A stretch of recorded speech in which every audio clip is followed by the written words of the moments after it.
L'Éternel ne regarde pas ce que l'homme regarde. L'homme regarde à l'apparence, mais l'Éternel regarde au cœur. Peut-être que tu regardes ta vie aujourd'hui et tu te dis « J'ai tout raté, j'ai perdu trop de temps, j'ai commis trop d'erreurs, Dieu ne peut plus rien faire avec moi. » Mais écoute bien ceci, là où toi tu vois un échec, Dieu voit une semence. Là où toi tu vois une fin, Dieu prépare un commencement glorieux. Dans cette vidéo, nous allons découvrir comment Dieu relève ceux qui se croient brisés, comment il transforme les saisons perdues en témoignages puissants, et pourquoi ton histoire n'est pas terminée. Aime cette vidéo, abonne-toi à Semence Divine et écris en commentaire « Dieu n'a pas fini avec moi ». Reste jusqu'à la fin, car une prière t'attend pour ranimer ta foi. Pour comprendre pourquoi Dieu voit quelque chose de grand en toi-même lorsque tu penses avoir tout raté, il faut revenir à une vérité fondamentale de la parole. Dieu ne construit pas comme les hommes construisent, Dieu ne choisit pas comme les hommes choisissent, Dieu ne restaure pas comme les hommes restaurent. Les hommes regardent souvent la réussite extérieure, les titres, les accomplissements visibles, la réputation, la stabilité, les résultats immédiats. Mais Dieu regarde le cœur, la disposition intérieure, la foi cachée, les larmes silencieuses, les combats que personne ne voit, les blessures qui ont formé en secret une profondeur spirituelle. Lorsque Samuel fut envoyé dans la maison d'Isaïe pour oindre le futur roi d'Israël, tout semblait désigner les grands frères de David. Ils avaient l'apparence, la stature, la présence, peut-être même l'expérience. Mais Dieu dit à Samuel, « Ne prends point garde à son apparence et à la hauteur de sa taille, car je l'ai rejeté. » Puis cette parole éternelle retentit. L'homme regarde à ce qui frappe les yeux, mais l'Éternel regarde au cœur. David était oublié dans les champs, loin des regards, loin des honneurs, loin des conversations importantes. Mais Dieu l'avait vu. Et c'est exactement ce que tu dois entendre aujourd'hui. Ton invisibilité aux yeux des hommes n'est pas une absence de destinée aux yeux de Dieu. Le monde peut t'avoir classé, ignoré, sous-estimé, mais le ciel peut déjà avoir prononcé ton nom. David n'était pas au palais quand Dieu l'a choisi. Il n'était pas sur un trône quand Dieu l'a appelé. Il n'était même pas dans la salle quand Samuel cherchait le roi. Pourtant Dieu savait où il était. Peut-être que toi aussi tu as l'impression d'être resté dans les champs de la vie, dans un endroit secondaire, dans une saison sans reconnaissance, dans une période où les autres avancent pendant que toi tu luttes encore avec tes blessures, tes regrets, tes erreurs, tes retards. Mais le Dieu de David n'a pas changé. Il voit ce que les hommes ne voient pas. Il appelle ce que les hommes oublient.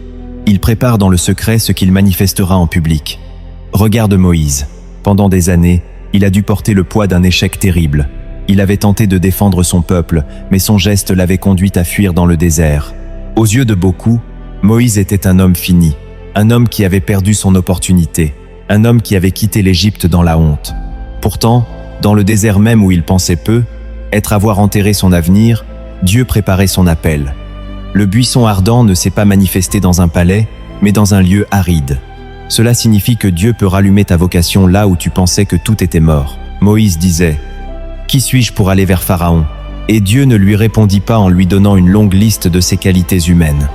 Dieu lui répondit « Je serai avec toi. Voilà le secret. Ta grandeur ne repose pas d'abord sur ce que tu possèdes, mais sur celui qui marche avec toi. Tu peux te sentir incapable, insuffisant, trop faible, trop marqué par ton passé. Mais si Dieu est avec toi, ton désert peut devenir le lieu de ton envoi. Regarde aussi Pierre. Il avait juré fidélité à Jésus. Il avait affirmé qu'il irait avec lui jusqu'à la mort. Mais au moment de l'épreuve, il l'a renié. Pas une fois, pas 2 fois, mais 3 fois. Quelle douleur intérieure a dû traverser Pierre lorsque le regard de Jésus a croisé le sien. Il pensait probablement avoir détruit son appel. Il avait échoué publiquement, spirituellement, profondément. Et pourtant, après la résurrection, Jésus ne l'a pas rejeté. Il lui a demandé « M'aimes-tu » Puis, il lui a confié une mission « Paie mes brebis ». Cela nous révèle une vérité bouleversante. Dieu ne définit pas toujours un homme par son pire moment. Là où l'accusateur dit « Tu as renié, tu es fini », Jésus dit « M'aimes-tu encore ? Reviens, je te confie encore mes brebis ».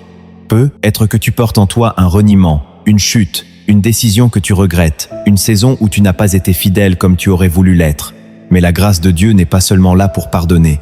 Elle est là pour restaurer l'identité, relever l'appel, redonner une mission. Le monde actuel comprend mal cette vérité, parce qu'il vit dans la culture de la performance et de l'élimination. Dès qu'une personne tombe, on la classe. Dès qu'elle échoue, on la juge. Dès qu'elle traverse une saison difficile, on la réduit à ce moment. Mais le royaume de Dieu fonctionne autrement. Dans le royaume, la repentance ouvre une porte, l'humilité attire la grâce, les larmes peuvent devenir un langage que le ciel comprend.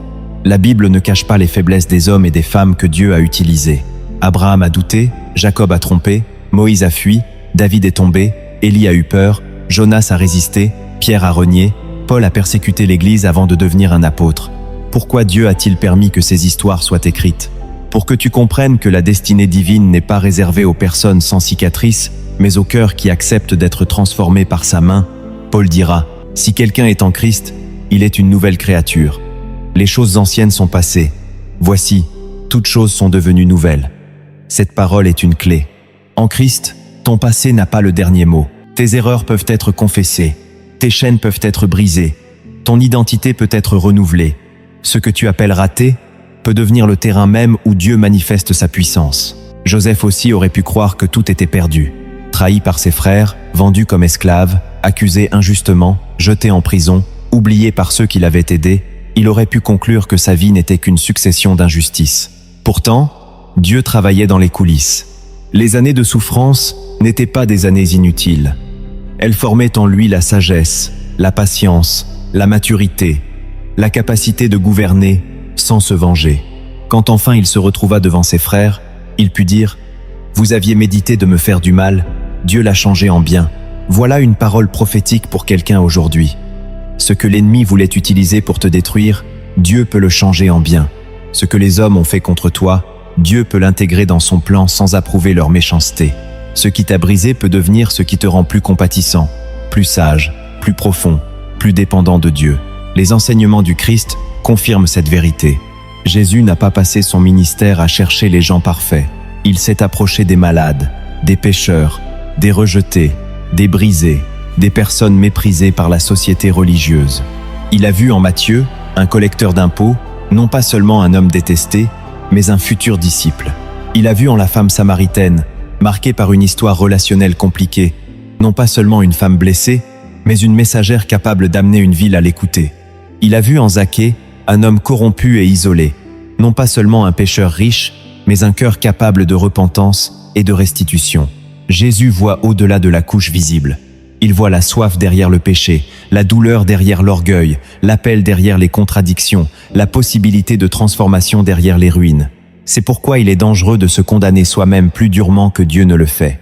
La conviction du Saint-Esprit conduit à la repentance et à la vie, mais la condamnation de l'ennemi conduit au désespoir et à l'abandon. Si une voix te dit « Relève-toi, reviens au Père, laisse-toi purifier, avance encore », cette voix porte l'empreinte de Dieu.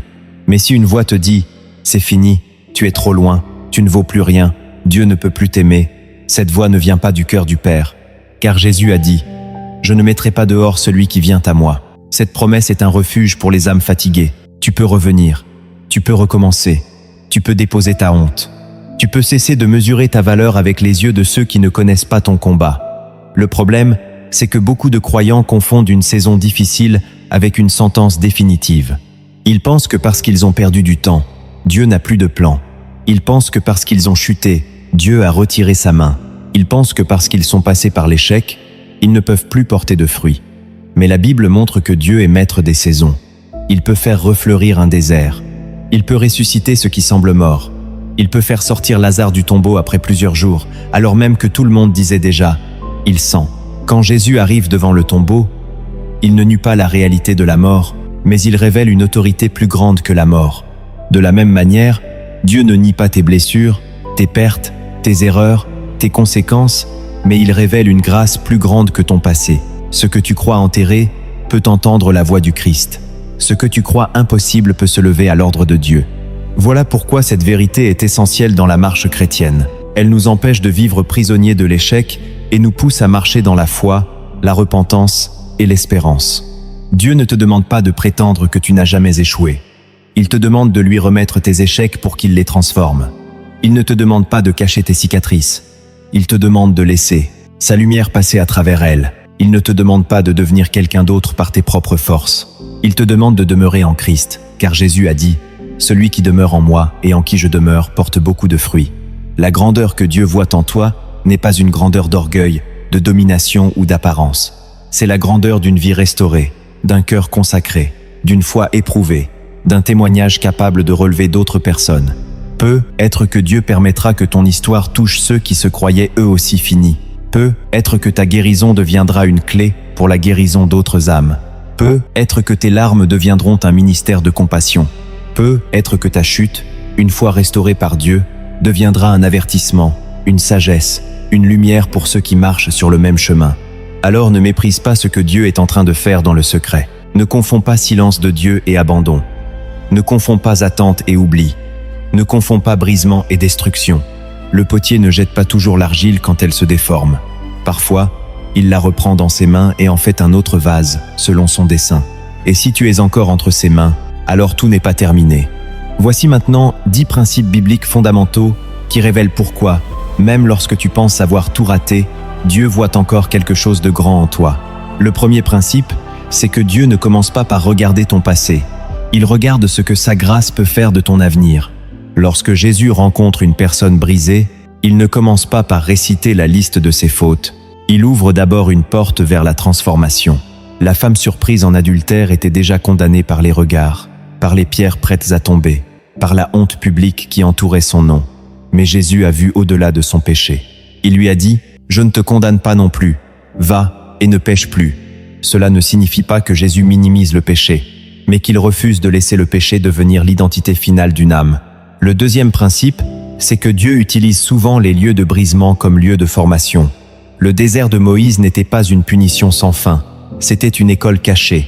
Les chants de David n'étaient pas un oubli, c'était une salle d'entraînement. La prison de Joseph n'était pas la fin de son rêve, c'était le couloir secret vers le palais.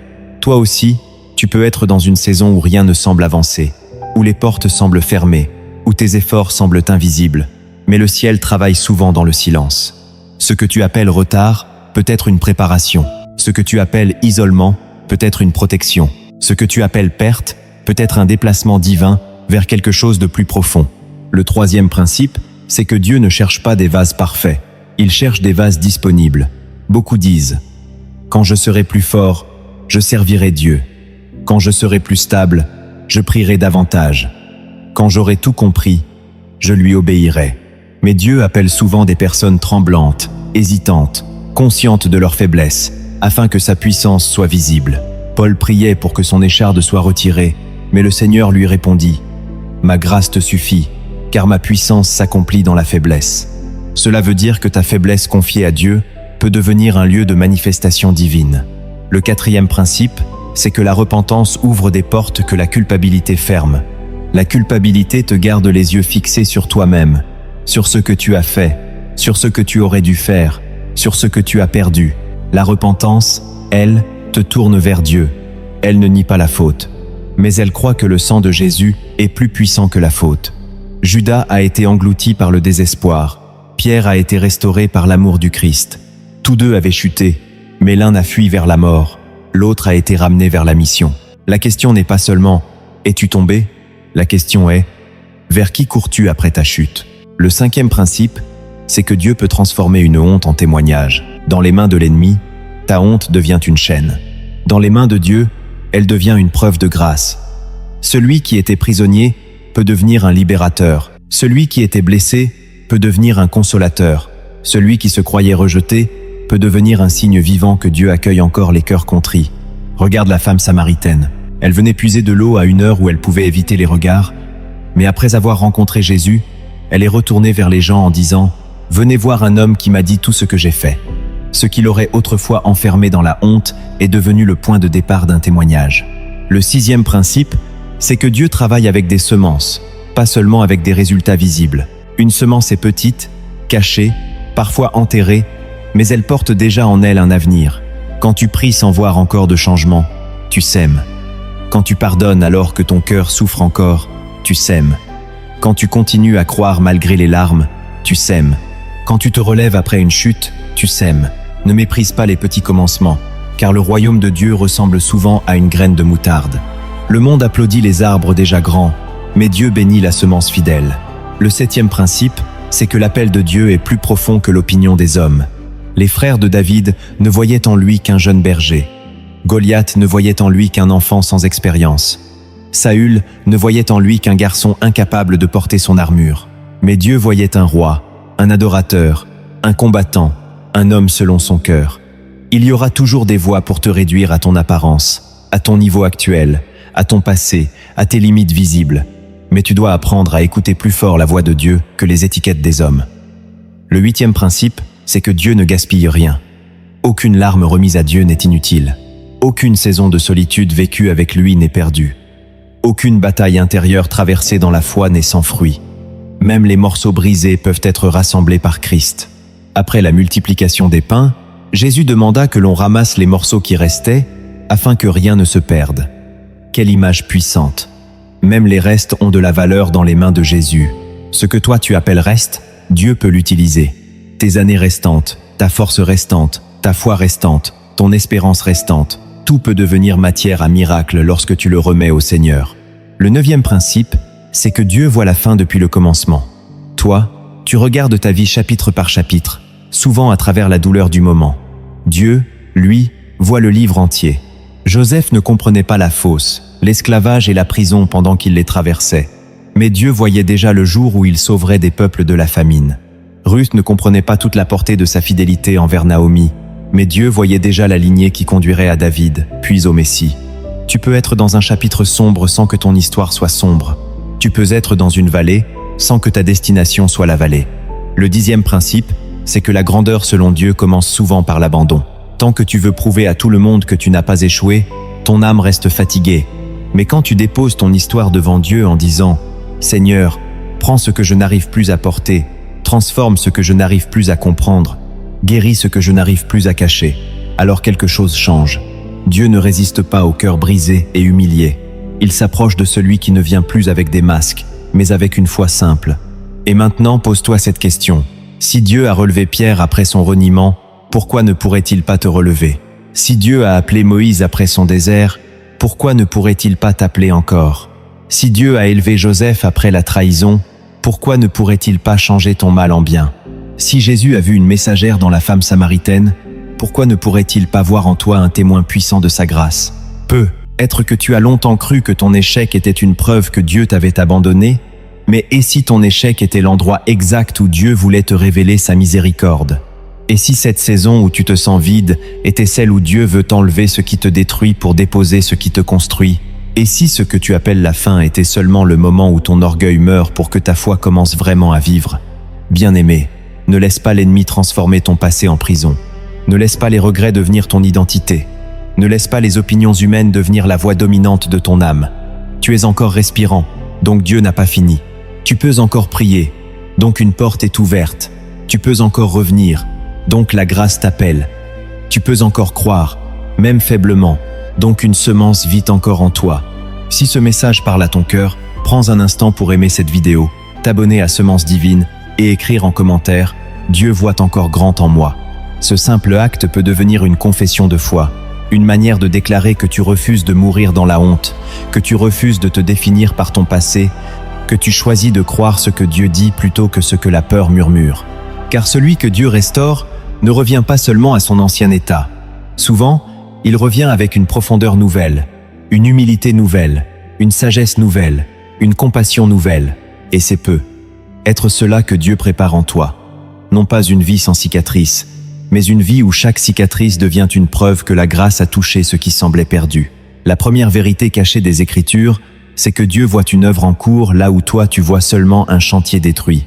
Quand tu regardes ta vie, tu peux voir des morceaux, des retards, des regrets, des portes fermées, des occasions manquées, mais Dieu regarde avec les yeux du potier. Dans Jérémie, Dieu conduit le prophète dans la maison du potier. Et là, le vase se déforme entre les mains de l'artisan.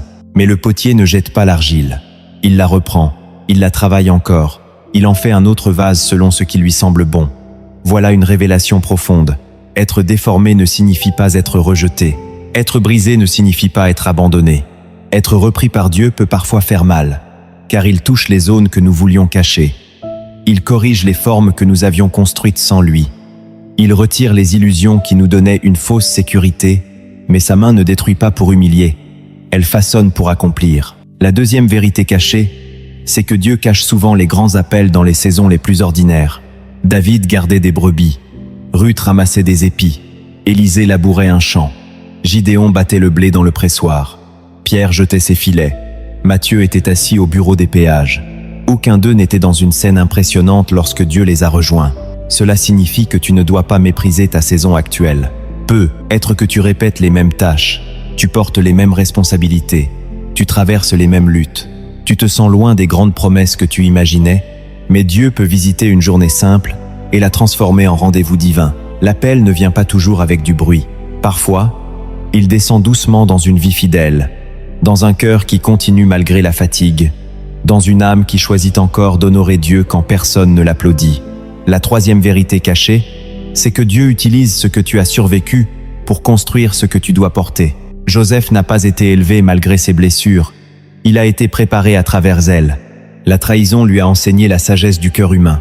La prison lui a enseigné la patience. L'injustice lui a enseigné à ne pas gouverner par vengeance. L'oubli lui a enseigné à attendre le temps de Dieu. Quand il est arrivé au palais, il n'était pas seulement un homme doué pour interpréter les songes. Il était un homme formé dans le feu. Beaucoup veulent la position sans la formation, la promesse sans le processus, la grandeur sans le brisement. Mais Dieu aime préparer en profondeur ceux qu'il veut utiliser avec puissance. Ce que tu as traversé n'est peu. Être pas la preuve que Dieu t'a abandonné. Cela peut devenir la matière même de ta maturité. Tu ne seras pas utile seulement parce que tu parles bien, mais parce que tu comprends la douleur, parce que tu sais ce que signifie pleurer la nuit et prier quand même, parce que tu sais ce que signifie être déçu et ne pas renier Dieu. La quatrième vérité cachée, c'est que la grâce ne te ramène pas seulement en arrière, elle t'ouvre une dimension nouvelle. Beaucoup pensent que lorsque Dieu restaure, il remet simplement les choses comme avant. Mais souvent, la restauration divine produit une profondeur que l'ancienne saison ne pouvait pas contenir. Pierre, avant sa chute, était impulsif, sûr de lui, prompt à parler. Pierre, après avoir pleuré amèrement et rencontré le regard de Jésus ressuscité, devient un homme plus humble, plus dépendant, plus conscient de la miséricorde. Le jour où il prêche avec puissance, il ne parle pas comme un homme qui n'a jamais failli, mais comme un homme qui sait que la grâce l'a relevé. Voilà pourquoi ton relèvement peut être plus puissant que ton premier départ. Tu peux revenir avec plus de compassion, plus de discernement, plus de douceur, plus d'autorité spirituelle. L'ennemi voulait que ta chute devienne ta fin, mais Dieu peut faire de ton relèvement un message pour des milliers d'âmes fatiguées.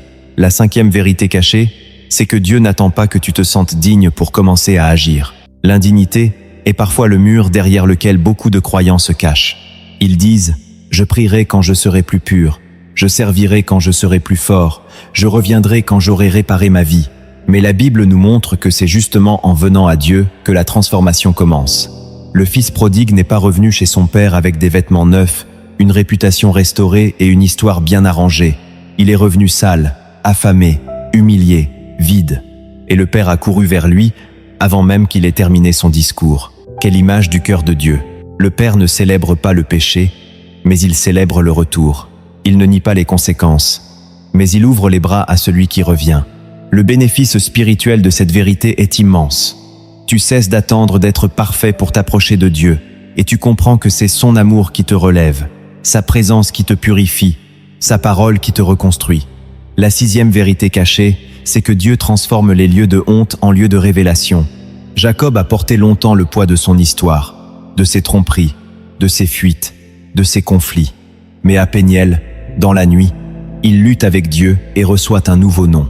Il ne sort pas sans marque, car sa hanche est touchée, mais il sort transformé. Il n'est plus seulement Jacob, celui qui supplante. Il devient Israël, celui qui a lutté avec Dieu.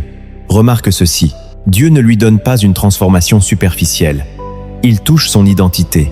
De la même manière, Dieu ne veut pas seulement arranger quelques circonstances autour de toi. Il veut toucher le nom intérieur que tu portes. Peut être que tu t'es appelé toi-même échec, retard, honte, rejet, incapable, perdu. Mais Dieu veut parler plus fort que ces noms-là. Il veut te donner une identité reçue de sa bouche, non des blessures, non des hommes, non de l'ennemi. La septième vérité cachée, c'est que la grandeur que Dieu voit en toi est souvent liée au service, pas à la gloire personnelle. Lorsque Jésus parle de grandeur, il ne parle pas comme le monde. Il dit que celui qui veut être grand doit être serviteur. Cela renverse nos idées reçues. Nous pensons parfois que Dieu voit grand en nous signifie que nous allons être admirés, élevés, applaudis, reconnus. Mais dans le royaume, la vraie grandeur est de devenir un canal de vie, une lumière pour ceux qui sont dans l'ombre, une main tendue, une voix qui relève, un témoin qui conduit vers Christ. Dieu ne te restaure pas seulement pour que tu te sentes mieux. Il te restaure pour que ta vie devienne utile à son dessein. Quand tu appliques ces vérités, plusieurs bénéfices spirituels commencent à naître en toi. D'abord, ton regard change. Tu ne te vois plus comme une erreur ambulante, mais comme une œuvre que Dieu continue de façonner. Ensuite, ta prière change. Tu ne pries plus seulement dans la peur. Tu pries avec confiance, en disant « Seigneur, je ne comprends pas tout, mais je sais que ta main travaille encore. » Puis ta relation avec le passé change. Tu ne vis plus prisonnier de ce qui s'est passé. Tu demandes à Dieu d'en extraire la sagesse, la guérison et le témoignage. Ton cœur devient aussi plus humble, parce que tu sais que si tu es debout, ce n'est pas par mérite, mais par grâce. Et cette humilité devient une force. Elle t'empêche de mépriser ceux qui tombent. Elle t'apprend à prier pour les briser au lieu de les condamner. Elle t'apprend à écouter avant de juger. Elle te rend plus semblable à Christ. Il faut aussi démystifier certains malentendus. Le premier malentendu, c'est de croire que Dieu ne peut utiliser que ceux qui n'ont jamais échoué. C'est faux. Dieu utilise ceux qui se repentent, ceux qui reviennent, ceux qui acceptent d'être transformés. Le deuxième malentendu, c'est de croire que si tu souffres, cela prouve que tu es loin de Dieu. Or, beaucoup de figures bibliques ont souffert tout en étant au centre du plan divin. Jésus lui-même, le Fils parfait, a connu le rejet, les larmes, la trahison et la croix. La souffrance n'est pas toujours une preuve d'abandon. Parfois, elle est un passage où Dieu révèle une gloire plus profonde. Le troisième malentendu, c'est de croire que la restauration efface toute responsabilité. Non, la grâce pardonne, relève et transforme. Mais elle nous appelle aussi à marcher autrement, à réparer quand c'est possible, à apprendre, à changer de direction, à porter du fruit digne de la repentance. Le quatrième malentendu, c'est de croire que tout doit changer immédiatement pour prouver que Dieu agit. Mais Dieu agit souvent comme une semence qui grandit en silence. Certaines délivrances sont instantanées, d'autres sont des chemins de maturité. Ne méprise pas les petits progrès, ne méprise pas les victoires discrètes, ne méprise pas le jour où tu as prié au lieu d'abandonner, le jour où tu as pardonné au lieu de nourrir l'amertume, le jour où tu as ouvert ta Bible alors que ton âme était sèche, le jour où tu as choisi la vérité au lieu de retourner à l'ancien mensonge. Ce sont des signes que la vie de Dieu travaille en toi. Bien-aimé, Dieu voit plus loin que ton moment présent. Il voit l'enfant qui va revenir au Père, le serviteur qui va se relever, le témoin qui va parler avec feu, l'adorateur qui va chanter après les larmes, le cœur brisé qui deviendra refuge pour d'autres cœurs brisés. Tu penses peu, avoir tout raté, mais le ciel n'a pas fermé ton dossier. Tant que Dieu t'appelle, il y a encore une route. Tant que sa parole peut toucher ton cœur, il y a encore une semence. Tant que Jésus intercède, il y a encore une grâce. Et si tu remets aujourd'hui ton histoire entre ses mains, tu découvriras que ce que tu croyais perdu peut devenir le commencement d'une œuvre plus grande que tout ce que tu avais imaginé. Maintenant que ton cœur a entendu cette vérité, il ne suffit pas seulement de dire « Dieu voit quelque chose de grand en moi ». Il faut apprendre à marcher comme quelqu'un que Dieu est en train de relever. La première action concrète, c'est de cesser de parler contre toi-même avec des paroles que Dieu n'a jamais prononcées. Beaucoup de croyants prient pour être restaurés, mais chaque jour ils confessent leur défaite. Ils disent « Je suis fini, je n'y arriverai jamais, Dieu ne peut plus m'utiliser, j'ai trop échoué, ma vie est trop compliquée ». Mais la Bible nous rappelle que la mort et la vie sont au pouvoir de la langue. Alors commence à changer ton langage intérieur. Au lieu de dire « J'ai tout raté », dis « Seigneur, je te remets ce que je n'ai pas su gérer ». Au lieu de dire « Je ne vaux rien », dis « Je suis une œuvre entre les mains du Père ». Au lieu de dire « C'est trop tard », dis « Dieu est maître des temps et des saisons ». Ce changement n'est pas une simple pensée positive, c'est une discipline spirituelle. C'est aligner ta bouche avec la vérité de Dieu plutôt qu'avec les mensonges de la peur. La deuxième action concrète, c'est de revenir à la présence de Dieu sans attendre de te sentir digne. Ne laisse pas la honte t'éloigner de la prière. Quand un enfant tombe, le meilleur endroit pour lui n'est pas loin du Père, mais dans les bras du Père. Approche-toi de Dieu avec vérité. Dis-lui, « Seigneur, je suis fatigué, je suis confus, j'ai mal, j'ai honte, mais je viens. » Et dans ce simple retour, quelque chose commence à guérir. La prière n'est pas seulement un endroit où tu demandes des solutions. C'est un lieu où Dieu reconstruit ton identité. Reste devant lui, même quand tu n'as pas beaucoup de mots. Parfois, une seule phrase sincère vaut plus qu'un long discours vide. Dis simplement « Jésus, relève-moi. Jésus, purifie-moi. Jésus, reprends ma vie entre tes mains. » La troisième action, c'est d'ouvrir la parole de Dieu comme un miroir de vérité. Quand tu te regardes seulement à travers tes erreurs, tu te vois déformé. Mais quand tu te regardes à travers l'Écriture, tu découvres ce que Dieu dit réellement. Lis les histoires de ceux que Dieu a restaurés. Lise David après sa chute, Pierre après son reniement, Paul après son passé de persécuteur, la femme samaritaine après sa rencontre avec Jésus. Tu comprendras que la Bible n'est pas un livre réservé aux gens qui n'ont jamais tremblé. C'est un livre qui révèle un Dieu capable de relever ceux qui reviennent à lui. Chaque jour, nourris ton âme d'une parole qui combat le mensonge dominant de ta saison. Si tu te sens abandonné, médite « Je ne te délaisserai point et je ne t'abandonnerai point ». Si tu te sens condamné, médite « Il n'y a donc maintenant aucune condamnation pour ceux qui sont en Jésus-Christ ». Si tu te sens faible, médite « Ma grâce te suffit ». Si tu te sens perdu, médite « Je suis le chemin, la vérité et la vie ». La quatrième action concrète, c'est de faire un pas d'obéissance, même petit. Beaucoup attendent une grande révélation, une grande émotion, une grande porte, mais Dieu commence souvent par un petit pas fidèle. Pardonne une personne, demande pardon à quelqu'un, reprends une habitude de prière. Éloigne-toi d'une relation qui t'éteint spirituellement. Rends ce que tu dois rendre. Dis la vérité là où tu avais construit un mensonge. Sers dans le secret. Chaque pas d'obéissance est comme une pierre posée sur le chemin de ta restauration. Tu n'as pas besoin de tout comprendre pour obéir à la prochaine instruction de Dieu.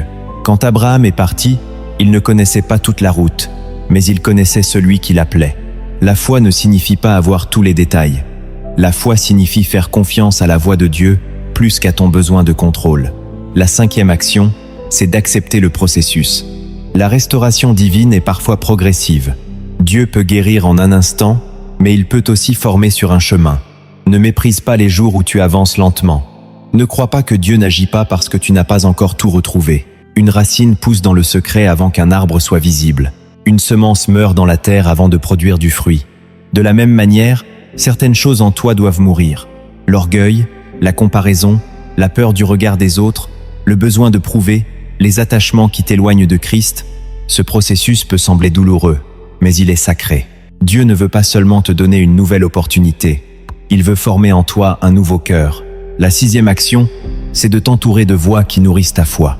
Tu ne peux pas guérir pleinement si tu restes constamment exposé à des voix qui te rappellent seulement ton échec, qui se moquent de ton relèvement, qui minimisent ta foi, qui t'attirent vers tes anciennes chaînes. Cherche la communion avec des personnes qui prient, qui aiment la vérité, qui ne flattent pas ton péché, mais qui ne t'enterrent pas non plus dans ta honte. Un bon entourage spirituel ne te dira pas seulement « tout va bien ». Il te dira « reviens à Dieu, relève-toi, marche dans la lumière, tu n'es pas seul ». La septième action, c'est de transformer ta douleur en service.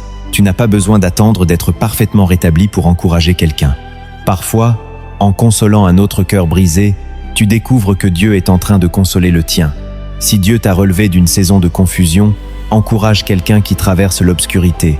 Si Dieu t'a appris à prier dans les larmes, prie avec quelqu'un qui ne trouve plus ses mots. Si Dieu t'a donné une seconde chance, deviens une preuve vivante que sa grâce existe encore. Le service garde ton cœur ouvert et empêche ta douleur de devenir une prison. Il transforme ce que tu as vécu en source de compassion. Imagine maintenant une histoire inspirée des cieux. Un homme marchait depuis longtemps, dans une vallée couverte de brouillard. Il portait sur son dos un sac rempli de pierres. Sur chaque pierre était écrit un mot. Échec, regret, honte, peur, retard, rejet, culpabilité. Plus il avançait, plus son dos se courbait. Il croyait marcher vers Dieu, mais en réalité, il marchait en regardant seulement le sol. Un jour, au milieu de la vallée, il entendit une voix douce l'appeler par son nom. Il leva les yeux et vit une lumière au loin. Non pas une lumière violente, mais une lumière vivante, comme l'aube qui refuse de laisser la nuit gagner. La voix disait « Donne-moi ton sac ». L'homme répondit « Seigneur, je ne peux pas. Ce sac prouve tout ce que j'ai raté. » Alors Jésus s'approcha, posa sa main sur son épaule et dit « Non, ce sac ne prouve pas qui tu es. Il prouve seulement ce que tu as porté trop longtemps sans moi. » L'homme tomba à genoux et ouvrit le sac. Une à une, les pierres roulèrent aux pieds de Jésus. Mais au lieu de les rejeter, le Seigneur les toucha. Et chaque pierre devint une petite flamme. L'échec devint sagesse. Le regret devint humilité. La honte devint témoignage. La peur devint dépendance, le retard devint patience, le rejet devint compassion, la culpabilité devint gratitude. Puis Jésus dit, « Maintenant, marche derrière moi. Tu ne porteras plus ces pierres sur ton dos. Elles éclaireront ton chemin. » Et l'homme comprit que Dieu ne voulait pas seulement enlever son fardeau, mais transformer ce qu'il avait porté en lumière pour la route. Voilà ce que Jésus veut faire dans ta vie. Il veut prendre ce que tu as porté comme une condamnation et en faire un témoignage de sa grâce. Il veut transformer ta prière. Au lieu de prier seulement pour fuir la douleur, tu commenceras à prier pour recevoir la sagesse, la force, la pureté, l'amour et la persévérance. Il veut transformer ta foi. Au lieu d'une foi fragile qui dépend seulement des circonstances, il veut te donner une foi enracinée, capable de dire « Même si je ne vois pas encore, je sais que Dieu travaille ». Il veut transformer ta vie spirituelle. Tu ne chercheras plus Dieu seulement pour qu'il répare ce qui est visible, mais pour qu'il règne profondément dans ton cœur. Alors persévère. Joseph a attendu, mais Dieu n'a pas oublié. David a été formé dans le secret, mais Dieu l'a établi au temps marqué. Pierre a pleuré, mais Jésus l'a restauré. Paul avait un passé lourd, mais la grâce a fait de lui un témoin puissant. Et toi aussi, tu peux te relever. Pas par ta force, pas par ton mérite, pas par ton image, mais par la main fidèle de celui qui appelle les choses qui ne sont point comme si elles étaient. Aujourd'hui, choisis de ne plus fuir. Choisis de revenir à la présence. Choisis de poser un pas d'obéissance. Choisis de croire que Dieu voit encore une œuvre grande en toi. Même si tes mains tremblent, avance. Même si ton cœur pleure, prie. Même si ton passé parle fort, laisse la parole parler plus fort. Car celui qui suit Jésus ne marche pas vers une honte éternelle, mais vers une restauration que le ciel lui-même accompagne. Bien-aimé, si tu dois retenir une vérité de tout ce message, retiens ceci. Ton échec n'est pas plus puissant que la grâce de Dieu, ton passé n'est pas plus fort que l'appel de Dieu, et tes blessures ne sont pas plus profondes que l'amour du Père. Tu pensais peu, avoir tout raté, mais Dieu ne regarde pas ta vie comme un dossier fermé. Il la regarde comme une œuvre qu'il peut encore reprendre, purifier, relever et remplir de sa gloire. Comme David oublié dans les champs, Dieu t'a vu. Comme Moïse dans le désert, Dieu peut encore t'appeler. Comme Pierre après son reniement, Jésus peut encore te confier une mission. Comme Joseph dans la prison, ton histoire peut encore basculer au temps marqué. Alors ne laisse plus la honte écrire la fin de ton témoignage. Ne laisse plus la voix de l'ennemi te convaincre que tu es trop loin, trop brisé, trop faible, trop tardif pour être restauré. La vérité, c'est que Dieu aime prendre ce que les hommes méprisent pour manifester sa puissance. Il aime rallumer une flamme dans les cendres. Il aime transformer une vallée de larmes en chemin de révélation. Il aime faire d'un cœur brisé un autel vivant où sa présence descend. Aujourd'hui, ton premier pas n'est pas de tout comprendre, mais de revenir. Revenir à la prière, revenir à la parole, revenir à l'obéissance, revenir à la présence de Jésus, revenir avec tes cicatrices, tes regrets, tes questions, tes larmes, et dire « Seigneur, me voici, reprends ce que je n'arrive plus à porter ». Car Dieu ne te demande pas de venir parfait, il te demande de venir sincère. Il ne te demande pas de prouver ta valeur, il te demande de recevoir son amour. Il ne te demande pas d'effacer ton passé par tes propres forces, il te demande de déposer ton passé à la croix, là où le sang de Jésus parle plus fort que l'accusation. Et maintenant, fais de cette parole une décision.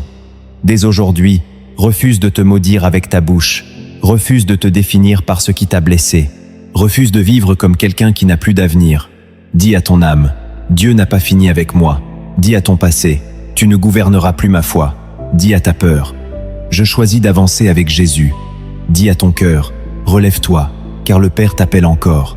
Et si cette vidéo a parlé à ton âme, partage-la avec quelqu'un qui se croit fini, quelqu'un qui a besoin d'entendre que Dieu voit encore grand en lui. Écris en commentaire, Dieu transforme mes ruines en témoignages. Que cette phrase soit une confession de foi, une semence déposée devant le ciel. Et maintenant, prions ensemble. Seigneur Jésus, je viens devant toi avec tout ce que je suis. Je te présente mes erreurs, mes regrets, mes blessures, mes saisons perdues, mes combats secrets et les endroits de mon cœur où j'ai cru que tout était terminé. Pardonne-moi d'avoir parfois écouté la voix de la honte plus que ta parole. Pardonne-moi d'avoir cru que mon échec était plus fort que ta grâce. Aujourd'hui, je dépose mon fardeau à tes pieds. Je te donne les pierres que je portais sur mon dos. La culpabilité, la peur, le rejet, le découragement, le sentiment d'être inutile. Seigneur, touche ces pierres et transforme-les en lumière pour mon chemin. Restaure en moi la foi, rallume en moi l'espérance. Purifie mes pensées, guéris mon regard sur moi-même et apprends-moi à me voir comme toi tu me vois. Je refuse de rester prisonnier de mon passé. Je refuse de mourir dans la honte. Je choisis de revenir au Père. Je choisis de marcher derrière Jésus. Je choisis de croire que tu peux encore faire quelque chose de grand avec ma vie. Saint-Esprit, conduis-moi dans l'obéissance. Donne-moi la force de faire le prochain pas, même petit, mais fidèle. Mets autour de moi des voix de sagesse, éloigne-moi de ce qui m'éteint, et fais de mon histoire un témoignage vivant de ta miséricorde. Que ma vie ne soit plus gouvernée par la peur, mais par ta présence. Que mes cicatrices deviennent des preuves de ta grâce. Que mes larmes deviennent des semences de fruits. Que mon relèvement encourage d'autres âmes à revenir vers toi. Père, je crois que tu n'as pas fini avec moi. Je crois que tu vois encore une œuvre en moi. Je crois que ce que l'ennemi voulait utiliser pour me détruire, tu peux le changer en bien. Au nom puissant de Jésus, Amen. Bien-aimé, garde cette prière dans ton cœur. Retourne-y quand la honte revient frapper à ta porte. Relis les Écritures, marche dans la lumière, et n'oublie jamais. Dieu ne voit pas seulement ce que tu as raté, il voit ce qu'il peut encore accomplir en toi, avec toi et à travers toi.